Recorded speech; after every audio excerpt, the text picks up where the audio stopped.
kundër qeverisë kërkojnë të dile zot votës tyre.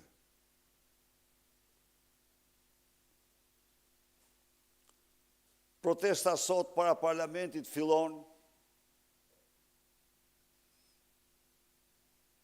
gjithashtu për të krijuar një tribunë parlamentare qytetare mbasi narkoparlamenti ka mbyll çdo mundësi, çdo hapësirë dhe ka shkel çdo të drejtë kushtetuese për opozitën. Protesta para parlamentit, para kryeministrisë zhvillohet. Natyrisht me kërkesën e prerë dorëheqje e Ramës dhe Lubi Ballukut. Janë jo të pak qytetarë që mendojnë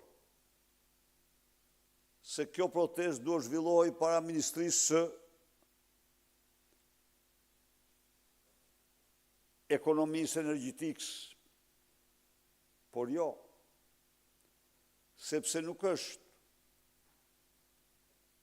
autore kryesore Lubia, është masha e Edi Ramës në aferën e tunelit të Llogaras, në aferën e portit të Durrësit, në aferën e portit të Vlorës, në aferën e aeroportit të Vlorës.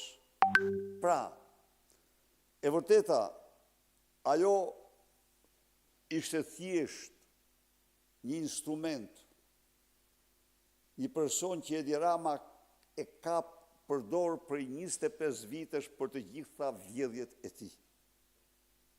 Ajo ka përgjegjësi ligjore më të madhe se Mali Dajtit, por akoma më të madhe e ka Edi Rama dhe janë bashkautor në krime të shëmtuara në vjedhje të mëdha. Ndaj dhe unë ftoj qytetarët e Tiranës, por dhe të gjithë qytetarët e tjerë që dëshirojnë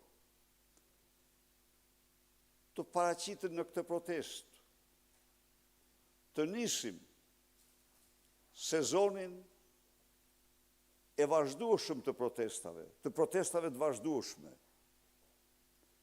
të shumë llojta, gjersa të realizojmë qëllimin ton të japim mundësi shqiptarëve të votojnë si qytetarë të lirë. Faleminderit. Zoti Berisha, kam vetëm një pyetje. Ka demokratë të zhgënjur, të cilët kanë deklaruar se nuk do i bashkohen kësaj proteste, ndërsa mazhoranca socialiste ju akuzon se ju po e bëni këtë protestë për shkak të thirrjes tuaj në SPAK për çështjen e 21 janarit. Pyetja ime është, a është koincidencë që ju pasi thirreni për 21 janarin, mbani një protestë në bulevardin ku ka ndodhur 21 janari 14 vite më parë? Faleminderit. Shumë vulgare lidhja që bën. Ndje keq. Tani që unë kam deklaruar këtu para jush shumë herë që protesta dhe vetëm protesta. Këtu besoj se jemi dakord. Ju dhe e kam thënë, por se unë i them gjërat, nuk hezitoj t'i them. Nuk janë zhvilluar protestat, as analiza në parti, sepse është pritur raporti ndërkombëtar për zgjedhjet, për të cilin qeveria bëri çdo përpjekje për ta ndryshuar. Dështoj. Në qoftë se ju lexoni raportet në vite, ky është raporti i farsës së plot elektorale. Ky është raporti i farsës plot elektorale. Së dyti, ju jeni dëshmitar se në 10 seanca në parlament, opozita është lejuar të debatojë vetëm në një seancë. Në një kohë kur ajo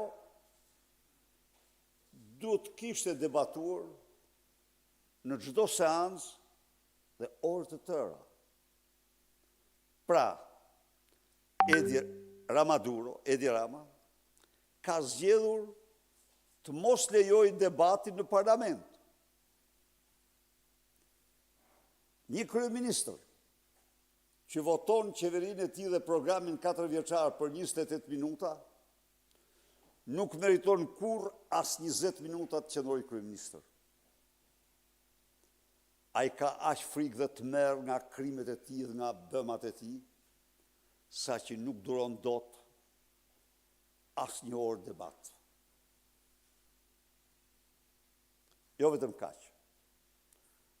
por janë dorëzuar një seri kërkesash për komisione hetimore parlamentare e drejt kushtetuese.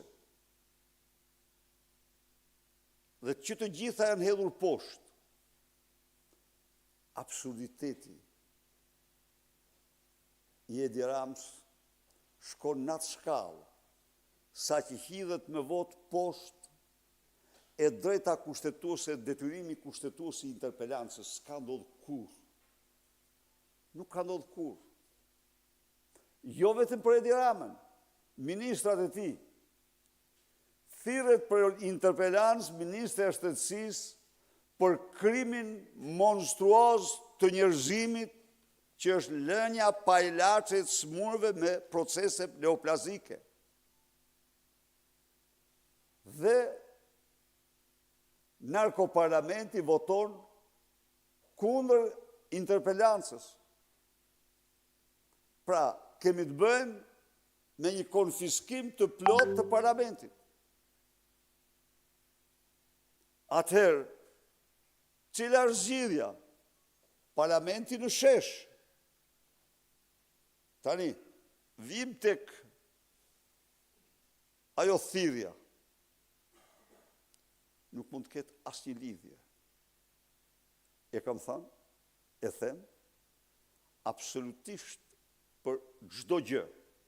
Jo vetëm për atë, po për çdo gjë. Sa herë të thirrem, unë do shkoj. Qoftë gjykat, qoftë prokurori. Sepse ai është ligji jashtë të cilit sistemi nuk mund të funksionojë. Jashtë të cilit. Dhe unë nuk kam refuzuar kur ftesën për të paraqitur. Por, në rastin konkret, një radhë parë shtrop pyetjen tim. Pse nuk u thirr Sali Berisha 12 vite pasi iku nga pushteti? Kush e pengoi? Nga viti 2013, çështja është hetuar, ishte duke nga 2013 gjerë para 2 javësh. Pse nuk u thirr? Kush e pengoi? Cili institucion kontrollon të Sali Berisha? Ina Ramën apo Arta Marku? Asnjë. Nuk u thirra as dhe një herë të vetme.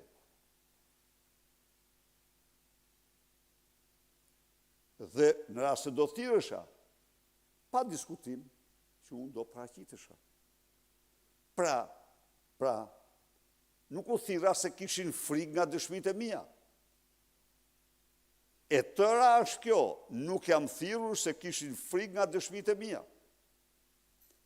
Dhe prap kanë frikë.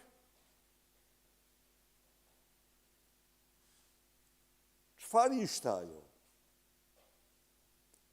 Ajo ishte protesta më e dhunshme në historinë e vendit. Komuniteti ndërkombëtar nëse kthehesh thotë, socialistët kishin në agjendë dhunën në këtë protestë. Dhe vetë kuptohet pse përdoret dhuna. Vetë kuptohet, po gjëja që është më evidente e protestë është dhuna. Atëherë, si nuk do shkoja unë? Unë nuk uftova, kaq. Po, prap dalë tek e para, unë i përgjigjem çdo thirrje sepse ligji e parashikon. Dhe jashtë atij ligji, ai sistem nuk funksionon dot. nuk ka marrë kurrë në telefon. Prokuror t'i them, kush je ti që i heq zëvendës kryeministrit pasaporte apo bën këta bën atë? Kur? Ju të qeverisime, zëvendës kryeministrit ka shkuar para prokurorit. Ministra kanë shkuar para prokurorit, kanë dhënë dorëheqje njëri prej tyre. Ka patur standard tjetër. Edhe ky standard, mendoj unë, është standardi civilizuar, është standardi demokratik, kurse mos dorëheqja është standardi korrupsionit. Dorëheqja nuk ka të bëjë as me fajësimin, as me mos fajësimin. Ka të bërë me një standard moral, që nuk mund të jesh në atë detyrë dhe të hetohesh nga një prokuror i thjesht, jo, hiq nga detyra, shko paraqitu para ti dhe të dalin konkluzione. Pra, kjo është e gjitha. Klajdi Bot dhe Syri Televizion. Policia e Tiranës, zoti Berisha, ka lajmëruar